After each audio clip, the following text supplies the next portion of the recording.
할렐루야. 오늘 함께 나눌 말씀의 제목은 고난이 우리 아이를 강하게 한다입니다. 캘리포니아의 포드 브레이크에는 글라스 비치라고 하는 유리 해변이라는 곳이 있습니다. 이 해변이 수십 년간 마을 주민들이 내다버린 가전제품이며 유리병들, 유리조각들 때문에 몸살을 앓는 쓰레기장이 되었어요. 시에서 이걸 정화하려고 아무리 시도해도 쌓여가는 그 쓰레기가 너무 많아가지고 도저히 이 정화를 할 수가 없어가지고 결국에는 그 지역을 폐쇄하기에 이릅니다. 1967년에 사람들이 다니지 못하도록 폐쇄를 했는데 놀랍게도 그로부터 사람 손길이 닿지 않은 약 30년간 엄청난 변화가 일어났습니다. 뭔고 하니 그 수많은 버린 유리병들이 이제 파도에 쓸려서 이제 밀려 나갔다가 밀려 들어오기를 반복하면서 깨지고 부서지고 모래에 다듬어지고 그래가지고 너무나 아름다운 유리구슬로 바뀐 거예요. 한번 보여주세요. 놀랍죠? 이게 지금 이제 보석처럼 이제 바뀌어 놓으니까 캘리포니아를 찾는 관광객들의 제1 명소가 된 겁니다. 와가지고는 예전에는 버렸던 저 유리병이 아름다운 보석처럼 바뀌어 놓으니까 기념하겠다고 저걸 서로 가져가려고 난리를 해가지고 법적으로 저걸 못 가져가게 금지를 시키고요. 그런데도 자꾸 줄어들어가지고 이제 일부러 깎은 보석을 이제 깎은 유리 구슬을 풀어놓기까지 할 정도가 되었답니다. 한때는 쓰레기로 취급받던 것이 파도에 부서지고 깎여가지고 보배롭게 가치가 올라가게 된 거죠. 마치 그것처럼 사람도 세파에 부딪혀 깨지고 다듬어지고 깎이다 보면요, 처음에는 당장 아픔이고 슬픔이고 눈물이었으나 세월이 흐른 뒤에는 놀랍게 빛나는 보석처럼 가치 있는 존재로 빚어지는 줄 믿습니다. 우리 아이들이 꽃길만 걷기를 원하는 건 부모들 모두의 마음이겠지요. 그러나 온실 속의 화초처럼 키워놓으면 그 아이들이 고난을 만날 때 면역력이 없어가지고 다 자빠지고 쓰러지는 겁니다. 그래서 부모에게 너무 지나치게 의존하는 아이로 만들면 안 되는 거예요. 어디에도 스스로 헤쳐나갈 수 있고 그런 어떤 다부짐이 있고 깨지고 넘어져도 툴툴 털고 일어나서 다시 달려갈 길을 달리는 그런 내구력 있는 아이로 길러져야 하는 것입니다. 하나님은 이스라엘에게 꽃길만 걷게 해서 온실 속 화초처럼 그렇게 그들을 키우지를 않았습니다. 광야의 험한 길과 열악한 환경을 마주하게 해서 서바이벌하는 훈련을 이스라엘 백성들에게 시켜왔던 겁니다. 강하게 키우는 것이죠. 이것이 이스라엘 다음 세대를 키우는 하나님의 교육 방식, 훈련 방식이었던 겁니다. 오늘 본문을 통해서 하나님의 자녀 교육 방식을 자세히 살펴보기를 원합니다. 출애굽 이후에 이스라엘이 이제 광야 세월을 한 지 자그마치 38년이나 흘렀어요. 불신앙의 세대들은 상당수 죽었고 이제 조금 남아 있습니다. 대부분의 백성들이 출애굽할 때 20세 이하였던 사람들이 이제 나이를 먹어가지고 이제 중년이 되고 또 광야에서 태어난 아이들이 젊은이가 된 그런 상태에 지금 이스라엘이 와 있는 거예요.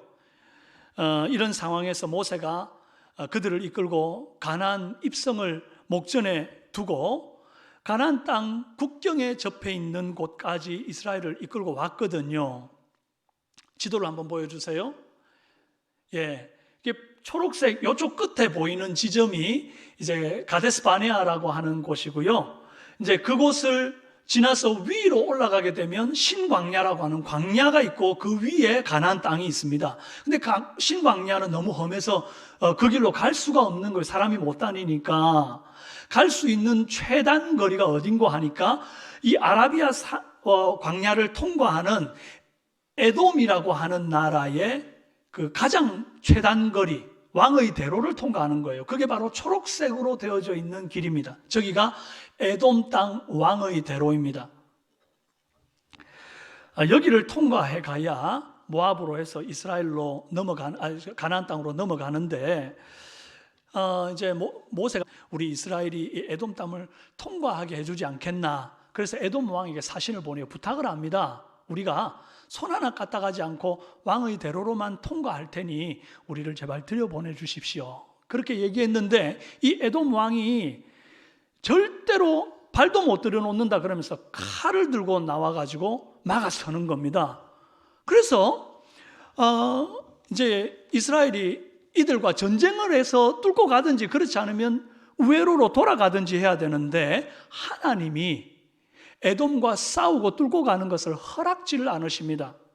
그래서 이스라엘은 왔던 길을 빙빙 돌고 돌아 험한 길로 우회할 수밖에 없게 되었습니다. 지도를 다시 보여주시면요, 이제 아까 출발했던 초록색 끝 가데스 바네아에서 왕의 대로 초록색으로 이렇게 못 가고 아래로 내려옵니다. 파란색으로 보이는 곳 있죠. 거기로 쭉 아래로 내려오면 V자가 되는 그 꼭지 지점 부분이 에시온 게벨이라고 하는 곳인데, 그곳을 지나 다시 위로 올라가서 모압을 통과하여 가나안 땅으로 들어가는 굉장히 돌아가는 우회로를 거치게 된 겁니다.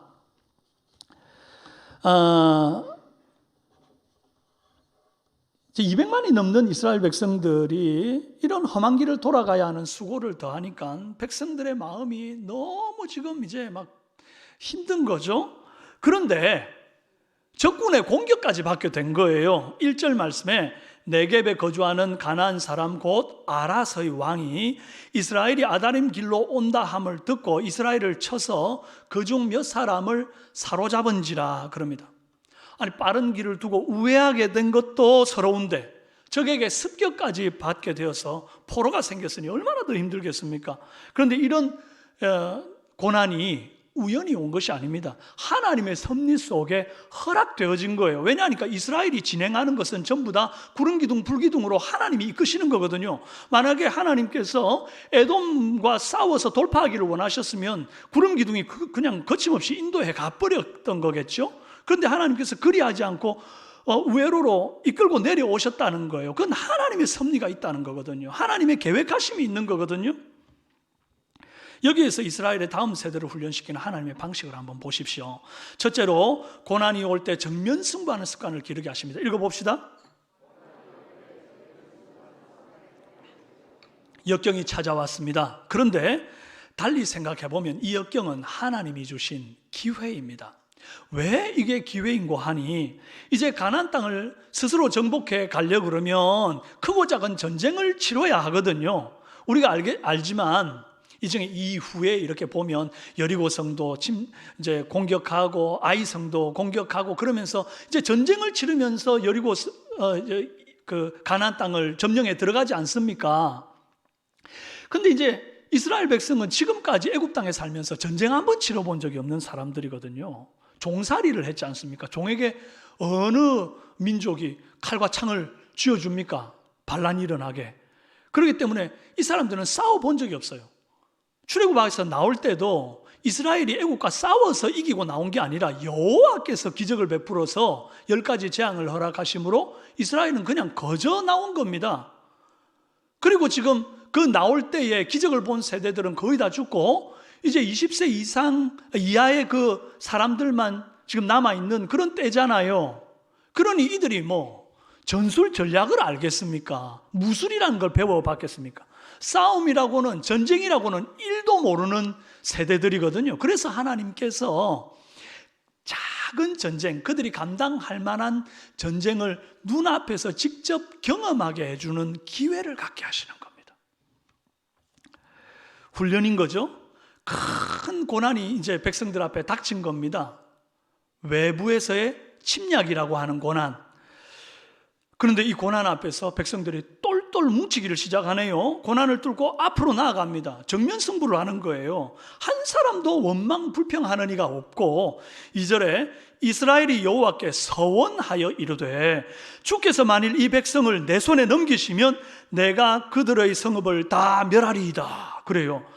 여태까지의 양상으로라면 이런 문제만 닥치면 불평하고 원망하고 모세와 하나님을 원망했던 게 이스라엘 백성들 아닙니까? 그런데 이상하게 이제는 태도가 달라졌어요. 모세에게 우리를 위해 기도해 주세요라고 부탁하는 것도 아니고 이 백성들이 직접 하나님 앞에 서원하며 기도하며 부르짖고 저 성읍을 우리에게 붙여주시면 우리가 다 멸하겠습니다. 그러면서 막 용기 있게 나서는 거예요.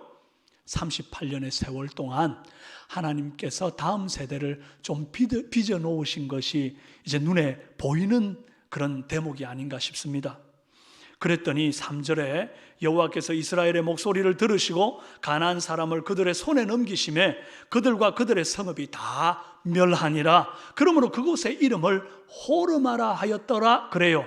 여러분, 이 호르마 전투는 몹시 의미가 있습니다. 이 전투에서 승리하는 것도 굉장히 중요한 의미를 가져요. 왠고하니 과거 38년 전에 믿음 없는 열정탐꾼 말을 듣고 하나님이 우리를 이 광야로 보내서 우리를 죽이려고 하는구나 막 그러면서 불평했던 원망했던 백성들이 있잖아요. 그래서 하나님께서 그들에게 이 시한부 사형 선고를 내리면서 너희가 40년 동안 광야를 헤매다 죽을 거고 20세 이하만 가나안 땅 들어갈 거야 말을 했잖아요. 근데 그 말을 듣고는 이 백성들이 덜컥 겁을 집어먹고는 하나님 잘못했어요. 우리가 다시 이 산으로 올라가서 싸울게요. 그러면서 시키지도 않았는데 자기들 마음대로 다시 올라가면 전쟁하겠다고 올라가요. 그때 모세가 뜯어 말립니다. 뭐라고 하면서 말리냐 하니까 너희가 여호와를 배반하였으니 여호와께서 너희와 함께 하지 아니하시리라. 민수기 14장에서 38년 전에 이 말을 했던 거예요. 그런데도 아닙니다, 우리가 싸울 겁니다 이러면서 뒷북치고 올라가서 싸웠다가 어떤 결과가 났는가 하니까 대패해가지고 호르마까지 도망쳤다, 그렇게 기록되어 있어요. 호르마가 어떤 곳인가 하니 바로 이런 패배와 죽음의 트라우마가 있는 곳이 호르마입니다. 하나님은요, 이스라엘이 상처와 아픔을 만났을 때 그것을 피해 도망치는 것을 원치 않으세요. 그래서 38년이 지났는데 돌아 다시 그 상처의 자리, 패배의 자리로 이끌고 오시는 거예요.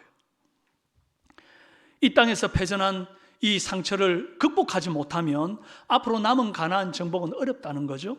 그래서 하나님이 에돔 땅을 우회하는 길에서 다시 한번 38년 전에 이 상처와 마주해서 그 상처를 극복하고 앞으로 나아갈 수 있는 기회를 주시는 겁니다.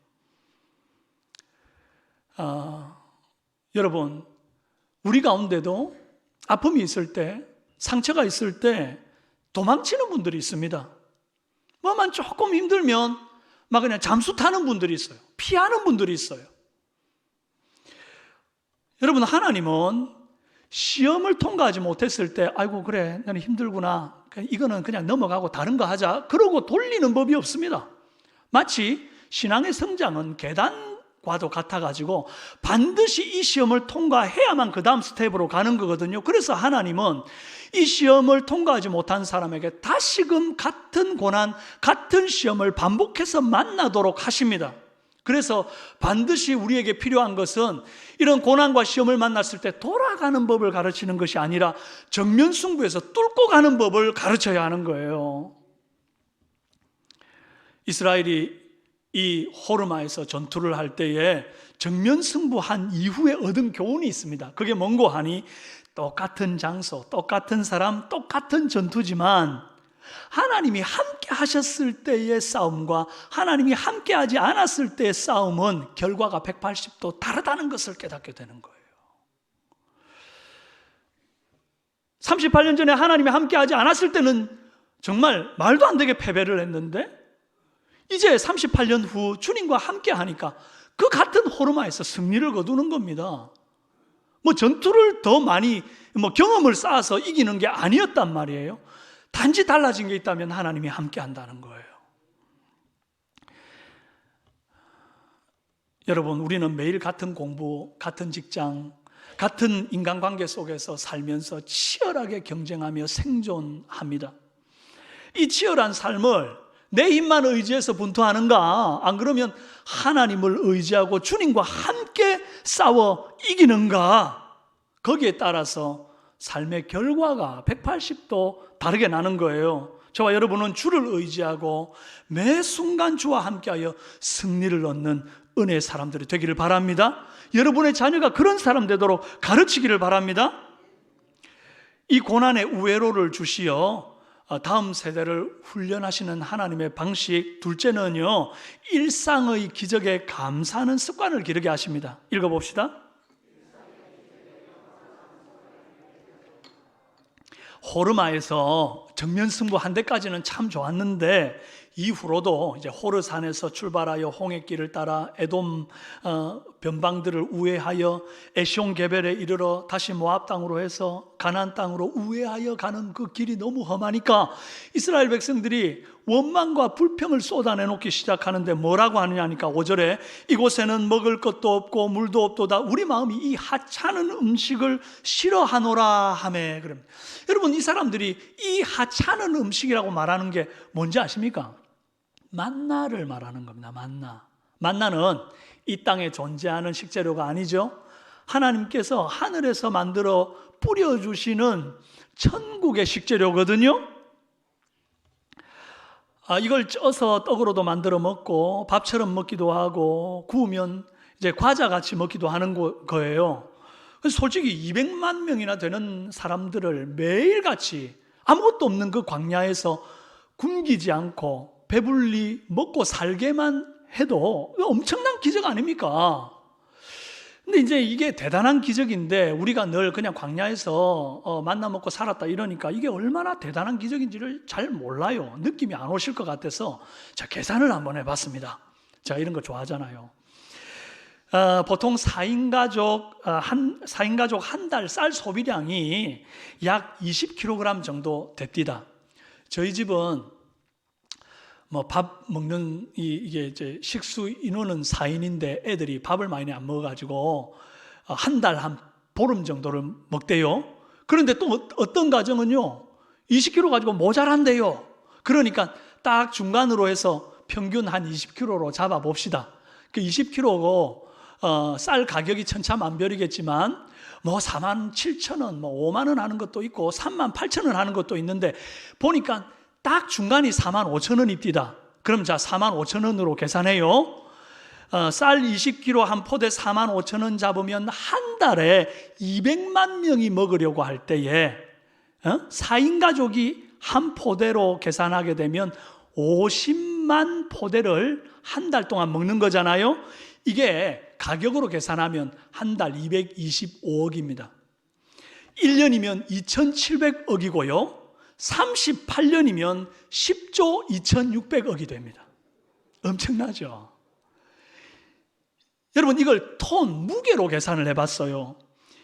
매일 아침 하나님께서 만나를 하늘에서 부어줄 때 최소 333톤의 만나를 부어주셔야 이 백성들이 그렇게 먹는 겁니다. 척박한 광야에서 온 국민들이, 전 국민들이 무상급식을 38년 동안 했습니다. 살면서 단 한 끼도 굶지 않았고 또 영양실조 걸리는 일 없이 지냈으면 골백 번 감사해도 모자란 것 아닙니까? 그런데 이 하찮은 음식이 싫다면서 악평이에요. 일상의 기적, 매일매일 하나님이 부어주셨던 333톤의 그 기적을 이 백성들이 하찮다 무시하는 거예요. 왜죠? 너무 흔하니까. 너무 쉽게 얻었으니까 이걸 하찮게 여기는 거예요. 자기가 씨 뿌리고 키워가지고 노력해서 먹는다 그러면 그걸 하찮게 여기겠습니까? 그러잖아요, 여러분. 내가 열심히 일하고 노동해가지고 번 돈은 10원 하나 쓰는 게 참 아까운데 공짜로 이렇게 일확천금을 얻은 사람들 그 쓰는 것도 쉽더란 말이죠. 일상의 기적이 하찮아 보이니까 하나님께서 감사 대신 불평하는 이 백성들에게 불뱀을 보내어 물게 하셨습니다. 6절 말씀에 여호와께서 불뱀들을 백성 중에 보내어 물게 하심으로 이스라엘 백성 중에 죽은 자가 많은지라. 아까 외부에서 공격받아가지고 포로로 잡혀갔을 때 죽은 사람 몇 명이었어요? 없어요. 그때는 포로로 잡혀갔다는 기록만 있었어요. 심지어 싸워서 이겨가지고 포로를 돌렸으니 죽은 자 없단 말이에요. 그런데 오히려 내부의 불평과 원망 때문에 불뱀에 물려 죽은 자가 많았다 그랬어요. 성도에게 있어서 가장 무서운 것은 외부 환경의 어려움이나 적이 아닙니다. 물질이 부족하다거나 사람들로부터 공격을 받는다거나 성적이 부진한다거나 사업이 안 된다거나 하는 그것보다도 더 심각하고 무서운 그런 적은 무엇인고 하니까 내면의 원망과 불평이 가장 무서운 적이라는 거예요. 여러분, 성도에게 고난이 올 때는 하나님의 깊은 뜻이 있음을 믿으시기 바랍니다. 신명기 8장 15, 16절 말씀 우리 함께 한번 읽어봅시다. 시작. 너를 인도하여 그 광대하고 위험한 광야 곧 불뱀과 전갈이 있고 물이 없는 간조한 땅을 지나게 하셨으며 또 너를 위하여 단단한 반석에서 물을 내셨으며 내 조상들도 알지 못하던 만나를 광야에서 내게 먹이셨나니 이는 다 너를 낮추시며 너를 시험하사 마침내 내게 복을 주려 하심이었느니라. 아멘. 여기 마침내에다가 동그라미 별표 5개 돼지꼬리 땡땡 해줘야 되는 거예요. 여러분, 앞에 편하게 잘 먹고 잘 살게 해준 다음에 마침내 사기당하고 마침내 망하는 게 좋습니까? 아니면 앞에는 좀 고난이 있고 힘들고 어려워도 마침내 복을 얻는 게 좋습니까? 마침내 복을 얻는 게 좋죠. 당연하죠. 하나님께서 이런 선한 뜻으로 40년 광야 생활 앞에 이렇게 다니게 하셨는데 그 광야 생활을 통해서 마침내 망하는 게 아니라 마침내 복 주려고 겸손하게 낮춰서 복 주려고 그리 하셨다는 겁니다. 그런 하나님 마음 모르고 자꾸 불평하고 원망하면 안 되는 거죠. 그렇게 불평하고 원망하는 자들에게 하나님이 불뱀을 보냈어요. 근데 이 불뱀 보냈다는 대목에서 야, 하나님 너무 하시네. 그 불평 한 번 했다고 이렇게 불뱀을 보내서 사람 물어 죽이게 하시나? 이렇게 생각하면 오산입니다. 왠고하니 잘 들어보세요. 여러분 밤낮으로 여러분 아파트 사는데 위층에서 막 층간 소음을 만들어요. 그럼 여러분 가만히 있습니까? 제가 애 키울 때, 지금은 이제 좀 다 커가지고 그런 일이 없는데 애 키울 때 밑에 층에서 많이 올라왔습니다. 아무리 조용해라 그래도 그게 쉽지 않은가 봐요. 그러니까 막 올라와가지고 아유 사람 좀 삽시다 막 그러고 내려가고요. 어느 날은 한 9시가 넘었는데 진공청소기 한번 돌렸더니 아래층에서 올라와가지고 잠 좀 잡시다 막 이래요. 그래가지고 진공청소기도 우리는 밤 9시 넘으면 돌리지도 못해요. 지금까지 그 트라우마가 있어가지고 우리는 밤에 청소 안 합니다. 낮에 하지. 여러분, 이 층간소음 때문에 칼부림 난다는 뉴스 많이 들어보셨죠? 원래 광야가 불뱀들 아파트입니다. 200만 명이 위층에서 행군을 하는데 불뱀들이 잘 잘 수 있을까요? 못 자는 거예요. 그래가지고 막 열받아가지고 조용히 좀 합시다 그러면서 불뱀들이 튀어나와가지고 막 무는 거예요. 그런데 이게 이스라엘 백성들이 광야를 헤매일 때 38년 동안 매일마다 이 층간소음 때문에 불뱀들이 나와서 물었어야 이게 정상이에요. 그런데 지금까지 38년 지나는 동안 한 명이라도 불뱀에 물려서 죽었다는 얘기 들어봤습니까? 없었습니다. 이게 무엇을 의미합니까? 하나님께서 그 보이지 않는 큰 손으로 매일매일 불뱀들이 좀 조용히 합시다 하고 튀어 올라올 때 꼬리를 잡아 끌어내린 거예요. 보이지 않는 하나님의 큰 손이 정갈들과 불뱀들이 백성들을 물지 못하도록 매일매일 정말 일상의 기적으로 눌려놓고 계셨던 겁니다. 그런데 만나의 이 일상의 기적을 감사하지 못하니까 하나님 큰 손으로 눌려놓은 이 일상의 기적을 딱 걷어가 버리는 거예요. 손을 한번 딱 치우기만 했는데 불뱀들이 나와 물어 죽이는 거예요. 그러니까 하나님이 일부러 불뱀 보내가지고 물어 죽여라 이런 게 아니란 말이에요. 여러분, 우리가 안병이 떠나고 죽을 사고에서 아슬아슬하게 살아남을 때만 하나님이 나와 함께 하시고 하나님께 감사하는 시기 되면 안 됩니다. 매일 일상 속에 만나를 주심처럼 일상 속에 하나님의 손이 내 삶의 보호막을 쳐주고 계시기 때문에 내가 이처럼 살아가고 있다는 사실을 믿고 감사하는 저와 여러분 되시기를 바랍니다.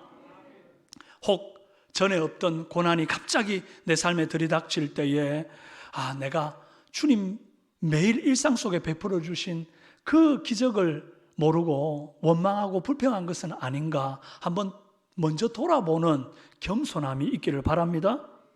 그리고 우리 아이들에게 일상의 감사, 범사의 감사를 가르치는 이 어린이 주일이 되기를 바랍니다.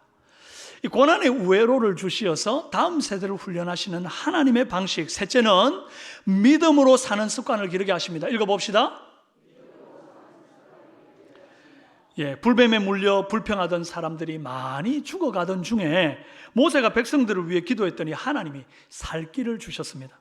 8절에 여호와께서 모세에게 이르시되 불뱀을 만들어 장대 위에 매달아라. 물린 자마다 그것을 보면 살리라.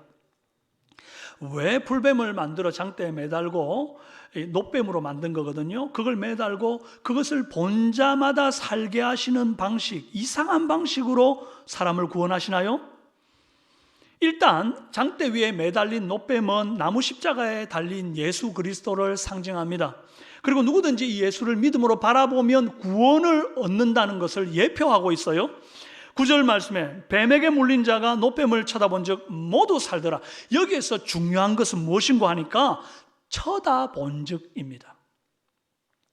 놋뱀을 만진 즉 살리라가 아니에요. 만약에 하나님이 놋뱀을 만진 즉 살리라 그랬으면요, 마치 이태원 사건처럼 서로 이 놋뱀을 만지려고요 막 몰려와가지고 밟혀 죽는 사람, 압사당하는 사람 많았을 겁니다. 재앙이죠, 재앙.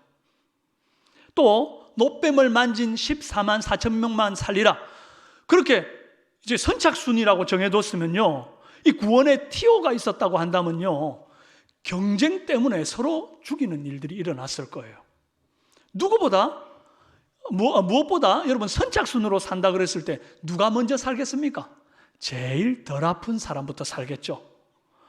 지금 많이 아프고 중태에 빠진 사람은 그 놋뱀을 만지기 위해서 나올 기회조차 얻지 못하고 그 자리에서 죽어버릴 겁니다. 제일 덜 아픈 사람이 빨리 뛰어가지고 그 14만 4천 명 속에 들 거 아닙니까? 하나님은 사람의 구원을 경쟁에 붙이지 않으시는 분입니다. 물린 자마다 그것을 보면 살리라. 믿고 바라보는 사람은 누구에게나 거저 주시는 구원입니다. 이게 어디 구약시대만의 말씀입니까? 신약 로마서 10장 13절에도 누구든지 주의 이름을 부르는 자는 구원을 받으리라. 누구든지 뭐하는 자? 주의 이름을 부르는 자. 주의 이름 부르는 거 이거 얼마나 쉽습니까? 마치 고개 한번 들어서 놋뱀 쳐다보는 것만큼이나 쉬운 것이 주의 이름 부르는 겁니다. 예수님 날 구원해 주세요, 이 말 한마디 하는 거라고요. 히브리서 12장 1절 2절에 이러므로 우리에게 구름같이 둘러싼 허다한 증인들이 있으니 모든 무거운 것과 얽매이기 쉬운 죄를 벗어버리고 인내로서 우리 앞에 당한 경주를 하며 믿음의 주요 또 온전하게 하는 이신 예수를 뭐하자? 바라보자. 예수 바라보면 어떻게 된다고요? 온전하게 된대요. 여러분 아픕니까? 불안합니까? 뭘 어떻게 해야 될지 모르시겠습니까? 예수 바라보시기 바랍니다. 십자가 장대 위에 달리사 내 모든 죄를 담당하신 예수 바라보는 그 사람이 온전하게 되는 줄로 믿습니다.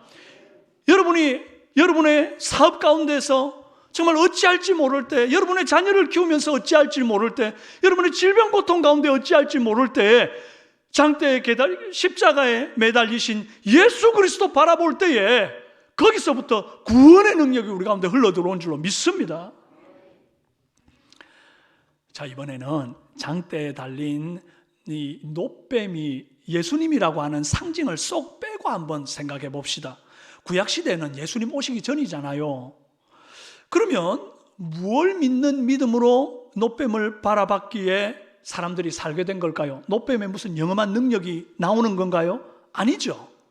뭘 믿는 믿음인고 하니 불뱀을 만들어 장대 위에 매달아라. 물린 자마다 그것을 보면 살리라 하신 이 하나님의 말씀을 그대로 믿는 믿음으로 놋뱀을 매단 그 장대를 바라보고 산 겁니다. 뭘 믿는 믿음? 하나님 말씀을 그대로 믿는 믿음.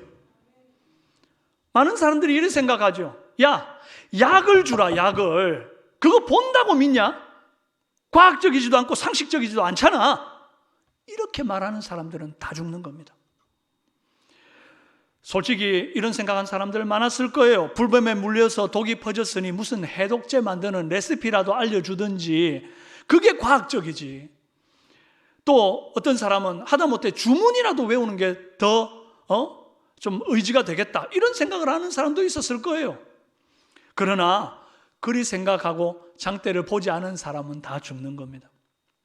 하나님은 장대에 달린 노뱀을 보면 살리라, 전혀 비과학적이고 전혀 비상식적이고 비합리적이고 비논리적인 방식으로, 의도적으로 그런 방식으로 보아야 살리라라고 하는 단서를 건 거예요. 뭐 때문에요? 믿음으로 바라보는 자가 산다는 것을 가르쳐 주려고요. 그래서 일부러 그 광야길 돌리시고 거기에서 불평하는 자들이 불뱀에 물리는 것을 하나님께서 보시면서 이 방법을 주시는 겁니다. 하나님이 왜 다른 방법 못 주십니까? 노뱀 이거 다려서 먹어라, 불뱀 물린 거 그거 다려서 먹어라, 그러면 살겠다, 그렇게 해도 되잖아요. 그러면요, 우리의 죄악이 뭐라고 그러는, 죄성 있는 사람이 뭐라고 그러는 줄 압니까? 이거 뱀이 효능이 좋아가지고 살았다, 이리 말한다니까요. 그래서 하나님은 다른 게 아니라 그거 바라본 즉 살리라, 믿음으로 산다는 것을 알려주는 거죠. 여러분, 이거 너무 쉬운 방법인 것 같지만 너무 쉬워서 오히려 믿기 힘든 방법인 겁니다. 많은 사람들이 그러죠. 예수 믿는다고 천국 가냐? 아니, 천국 그렇게 쉽게 들어가는 것 같으면 아무나 들어가지. 그 말 하는 사람이 지금 못 믿고 있잖아요. 그렇게 쉽다고 말하는데 정작 자기가 못 믿어요. 그렇게 쉬울 것 같으면 왜 교회 바깥에 불신자들이 이렇게 넘쳐나고, 왜 요즘 시대 교회는 자꾸 텅텅 비어갑니까? 그렇게 쉬운 방법인데 그게 또 한편으로 너무 쉬워서 믿지 못하는 방법이라니까요. 여러분, 예수님은 머리 좋아서 믿는 게 아닙니다. 과학적, 합리적, 상식적, 이성적, 쩍쩍쩍쩍 해가지고 믿는 게 아니고 단순하고 무식하게 있는 그대로, 말씀 그대로 믿는 그 사람이 구원함을 얻는 줄로 믿습니다. 이래서 못 믿고 저래서 못 믿고 자꾸 잔머리 굴리다가 돌이킬 기회, 바라볼 기회를 놓치고 덜컥 죽음 앞에 서는 거예요. 그래서 이스라엘의 다음 세대에게 꼭 필요한 훈련은 믿음으로 사는 훈련이었습니다. 그리고 그 믿음은 과학적, 이성적, 상식적인 것 다 내려놓고 말씀대로 믿고 바라보는 훈련이었던 거예요. 오늘 우리 아이들에게 과학도 잘 가르치고 계시죠? 얼마나 많은 자녀들을 학원으로 또 과외로 얼마나 많은 공부를 시킵니까? 양서들 막 전집으로 갖다 놔놓고 막 애들 읽히고 과학적, 상식적, 이성적, 합리적인 거 잘 가르치는데 정작 믿음은 가르치십니까? 여러분, 혹시 주일학교 1시간 맡겨놨다고 해서 그 아이가 굉장한 믿음의 사람이 될 거라고 생각하면 그거 기적입니다. 여러분, 어떻게 그렇게 되겠어요? 여러분의 자녀를 학교에 맡겨놓고 일주일에 1시간 공부시킵니다. 그 아이가 우등생 되겠습니까? 우등생 되면 그건 기적 중에 기적 아니겠습니까? 너무 비상식적이지 않아요? 여러분, 교회에 일주일에 한 번 교회에 1시간 주일학교 예배 드리게 했다고 해서, 공과 공부 한 번 했다고 해서 그 아이가 영적으로 충만하고 하나님 기뻐하는 사람이 된다라고 믿는 것은 정말 비상식적인 믿음입니다. 그거야말로 기적 중에 기적입니다. 어떻게 해야 됩니까? 여러분이 여러분의 가정에서 여러분의 자녀들을, 여러분의 손자, 손녀들을 끌어안고 믿음으로 교육해야 되는 거예요. 말씀으로 교육해야 되는 거예요. 내 뜻대로 잘 드라이브가 안 되면요, 붙들고 기도해야 되는 거예요. 가정에서 믿음으로 교육하고 그것이 교회 안에 연계가 되어져 가지고 이게 참 아름다운 시너지를 이루어야만 하는 것입니다. 할 수만 있으면 학교에도 그 일이 이루어져야 되는데 요즘 공교육이 그것을 못하게 함으로 참 어렵지 않습니까? 치열한 싸움입니다. 치열한 싸움. 우리의 다음 세대가 믿음으로 바로 설 수 있도록 여러분이 가정에서 힘써 주시기를 부탁합니다. 교회 교사들은요, 힘에 지나도록 내 새끼도 아닌 아이들과 씨름하며 그들을 말씀 안에 키우려고 노력하는 중입니다. 교사 탓하지 말고 여러분 자신이 마땅히 해야 할 책임들을 지시기를 바랍니다. 구원은 오로지 믿음으로 얻습니다. 어린이 찬송 중에 오늘 우리 찬양대가 어찌 알고 이 찬송을 했는지 내가 모르겠지만 어린이 찬송 중에 돈으로 더 못 가요 하나님 나라 하는 찬송이 있어요. 그 가사 다 헤아려 보면 제가 이제 세월이 많이 지나가지고 가사가 뭐가 있었지 궁금해가지고 서치를 해보니까요 이래요. 맘 착해도 못 가요 힘으로도 못 가요 벼슬로도 못 가요 지식으로 못 가요. 못 가는 거 많죠. 그런데 맨 마지막에 소망이 있는 후렴구가 있어요. 뭔고 하니 거듭나면 가는 나라 하나님 나라 믿음으로 가는 나라 하나님 나라. 다 아시죠? 모르면 간첩이잖아요. 거듭나면 가는 나라 하나님 나라. 뭐로 가는 나라? 믿음으로 가는 나라. 천국은요 다른 어떤 것으로도 못 갑니다. 믿음으로만 갑니다. 우리 아이들에게는 그렇게 가르쳐 놓고 정작 나는 믿음보다 더 중요한 것으로 돈을 치고 인맥을 치고 사회생활 속에 성공하는 것을 자꾸 친다면 아이들이 무엇을 보고 배울 것입니까? 교회에서는 믿음으로 가는 나라 하나님 나라 했는데 집에서는 전혀 믿음을 가르치지 않으면 무엇으로 아이들이 바른 가치관을 갖고 성장하겠습니까? 사랑하는 여러분, 우리가 구원은 믿음으로 간다는 사실을 여러분의 삶으로 보여주시기를 바랍니다. 범사의 주 예수를 바라보는 아이들이 되도록 가르치는 저와 여러분 되기를 바랍니다. 오늘 우리는 다음 세대를 훈련시키는 하나님의 방법을 말씀으로 살펴보았습니다. 이제 우리의 주님의 이 자녀 교육, 다음 세대 훈련을 내 방법으로 좀 삼아서 우리 아이들에게 고난이 올 때 정면 승부하는 법을 가르치는 축복이 있길 바랍니다. 일상의 기적에 감사하는 습관을 기르는 아이들로 성장하도록 그렇게 가르치는 축복이 있길 바랍니다. 믿음으로 사는 습관 가르치기를 축원합니다. 그리하여 고난의 파도가 우리의 자녀들에게 계속 몰아쳐 올 때에 그것을 피하지 않고 정면으로 돌파함으로 유리의 변처럼 아름다운 보석처럼 빛나는 자녀들로 성장하는 다음 세대가 다 되기를 주님의 이름으로 축원합니다. 기도하겠습니다.